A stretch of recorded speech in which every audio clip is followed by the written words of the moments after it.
It's taken me a while to record this video. A lot of people have actually got in touch and asked me to do a video on this subject because they want to hear my thoughts on this whole argument that has arose between numerous parties really. Eddie Hearn, Mick Hennessy, Frank Warren, Peter Fury, as to whether Eddie Hearn actually has exclusivity with Sky. Certainly in terms of the pay-per-view side of boxing.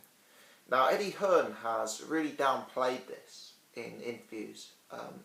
IFL TV have been the main source of coverage for this, and it's taken me a while to come up with an opinion on it because there's so much information. It's actually quite complex, and you have to listen to all the interviews and hear from everyone, and it becomes quite a you feel a bit like an investigator, but it's fascinating stuff from a fan perspective.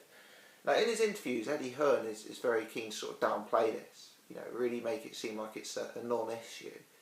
But having looked into it, I've kind of come to the conclusion that Eddie Hearn doesn't have exclusivity to the same extent as he has implied. Now, I think Eddie Hearn's been quite clever in the sense that I don't really think Eddie Hearn has necessarily lied. I just think the way he said it has kind of misrepresented the truth. He's given a suggestion that he is more exclusive than he actually is, but he's probably not really in the whole said incorrect things. He just hasn't fully explained it. So I'm going to try and break it down in this video and try and give my point of view. Now, firstly, Eddie Hearn does seem to have exclusivity on Sky Sports pay-per-views. So, for example, Frank Warren, Mick Hennessy cannot put on a standalone pay-per-view on Sky Sports. So, an example would be if Sky want to put on a fight like Fury and Klitschko, which they did, Eddie Hearn has to get involved in that, negotiating splits, negotiating undercards. He also seems to have a say on whether he permits it or not. Presumably, he was happy to have the Fury-Klitschko card on because it was good for boxing, etc. But I guess he could hypothetically say no if Frank Warren wanted to put a pay-per-view on with, I don't know, some of his fighters. So Eddie Hearn does seem to have that exclusivity with Sky Sports Boxing. However, what became clear from the Frank Warren and George Warren interview is Sky Sports is only a small part of the Sky Empire. And what he does not have exclusivity on is boxing pay-per-views on other channels. So it kind of never occurred to me, but Boxnation is obviously a separate channel. And they can now put on pay-per-views through Sky Sports box office, which is owned by centralised Sky. So it's slightly different. I mean, what Boxnation cannot do is put on a pay-per-view on Sky Sports. But they can do it on Boxnation pay-per-view, which is a Sky channel. Essentially, it's an irrelevant difference. I mean, it won't be with Sky presenters, it won't be on the Sky format with Sky branding. But as Frank Warren rightly points out, is one click away with the remote, Boxnation pay-per-view will be $4.90, Sky pay-per-view will be $4.91. So it's an interesting concept. I mean, basically, Frank Warren has almost found a loophole because, unlike the other promoters, he also owns a broadcast channel in Boxnation.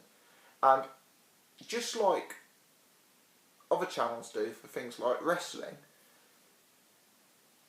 a channel on Sky, which Boxnation is, seems to be able to lobby to put on pay-per-view events. Now, it won't be, as I say, what Eddie Hearn has exclusivity on is the Sky Sports format, presumably hosted by Adam Smith and Johnny Nelson, and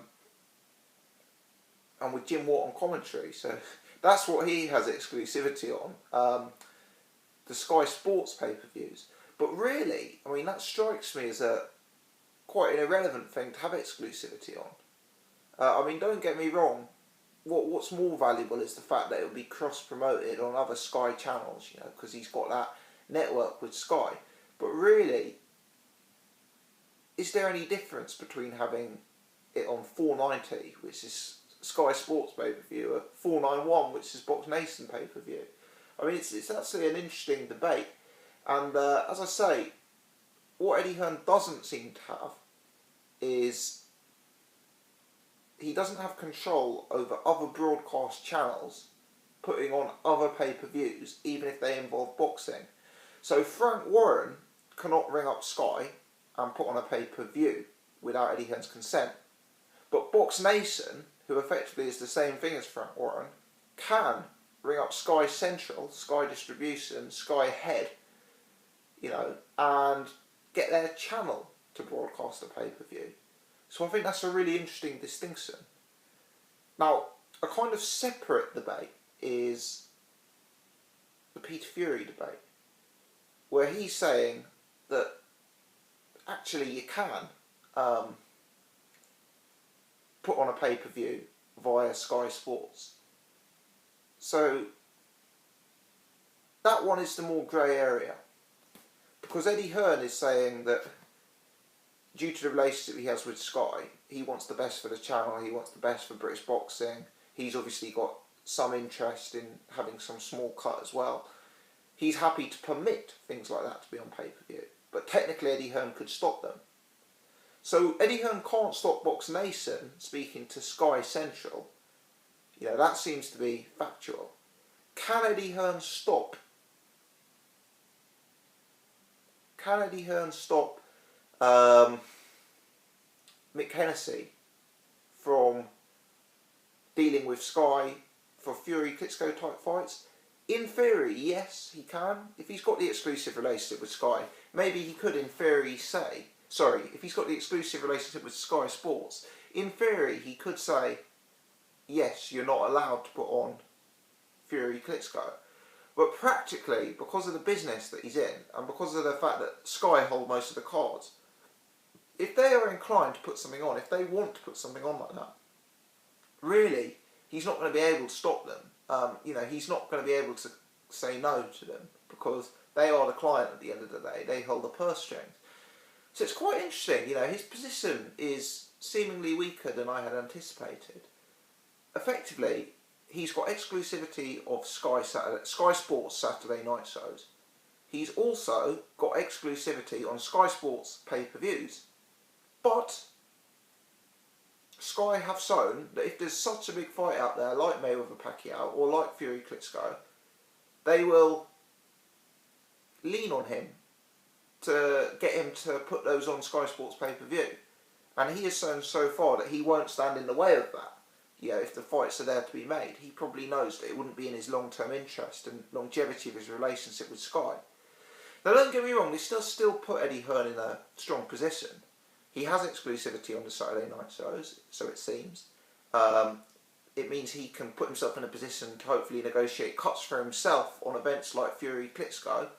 And the events that he promotes on pay-per-view obviously are cross-promoted brilliantly by his, you know, by the relationship he has with Sky. But it does lessen his power somewhat. Now broadcasters, other broadcasters can lobby Sky Central to put things on box office, like Boxnation. I mean, if Boxnation pay-per-views become a success, then it proves that you don't have to be with Matchroom to be a pay-per-view fighter. And that's a big change. You know, that is a real big change. I mean, guys like Chris Eubank Jr., for example, who seem to have just left Eddie Hearn because they wanted to headline a pay-per-view, could maybe lobby between the two broadcasters to see which one would make them a pay-per-view star first. You know, it just changes the dynamic there. It makes it a lot more competitive. And it's also interesting, you know, whilst Eddie Hearn says it's like a mutually exclusive deal, which I guess it is, it does just seem that Sky have more of the power and that they can use the strength of their position to incentivise Hearn to put other fights on pay-per-view, or to agree to put other fights on pay-per-view, like Fury-Klitschko. Yeah, Eddie Hearn's keen to downplay this, but it does seem to me to be a real issue. It does. It's probably good for the boxing fan all in all. I mean, I know we don't like more pay-per-views, and obviously Frank Warren adding loads of pay-per-views is probably not going to go down well either. But having said that, it means more competition. It means the options of bigger fights being made, because Boxnation can only afford to put on limited fights without such a model. So it's an interesting setup. Yeah, as for, just to talk briefly about Boxnation pay-per-views, it's difficult to see. I mean, they're talking about doing 2 or 3 next year. I mean, Terry Flanagan, Liam Smith, these are good world champions, but they're not pay-per-view fighters. I mean, if you put a fight, to be honest, if you put a fight like Liam Smith, Shane Mosley on, or Terry Flanagan versus Derry Matthews, for me these are weak fights for pay-per-views. They wouldn't get me to part with my money. The only one that I can see as being a very viable pay-per-view option for them is Billy Joe Saunders versus Chris Eubank, the rematch. And maybe the fact that Boxnation now have access to this pay-per-view model means that the Eubanks will be more inclined to sign this time around for that fight. So, you know, that's certainly one that I could see happening. Eubank, Billy Joe Saunders. Obviously, that would possibly explain why the Eubanks were so quick to end their agreement with Hearn. I guess they may have been informed on the side that Boxnation pay-per-views were coming, and they probably knew that there was no way they'd get Billy Joe Saunders on a Sky pay-per-view. So the way to do it would be to do a Boxnation pay-per-view. So that could be something that's going on behind the scenes. But all in all, it's been quite an interesting saga. Quite confusing. So I hope I've done some decent job in terms of giving my impressions. I must admit, I'm slightly confused myself. But just very briefly to summarise, Eddie Hearn has control over Sky Sports pay-per-view, but he doesn't have control over non-Sky Sports pay-per-view. And as Boxnation is a TV channel, they can do Boxnation pay-per-view, which is effectively the same difference as Sky Sports pay-per-view. It doesn't have Johnny Nelson, it doesn't have Jim Watt, it doesn't have the formatting, but it's one channel aside and you order it through the box office button. So you wonder, whilst he's got exclusivity of a Sky Sports pay-per-view, how relevant is that? You know, how relevant is that? He also,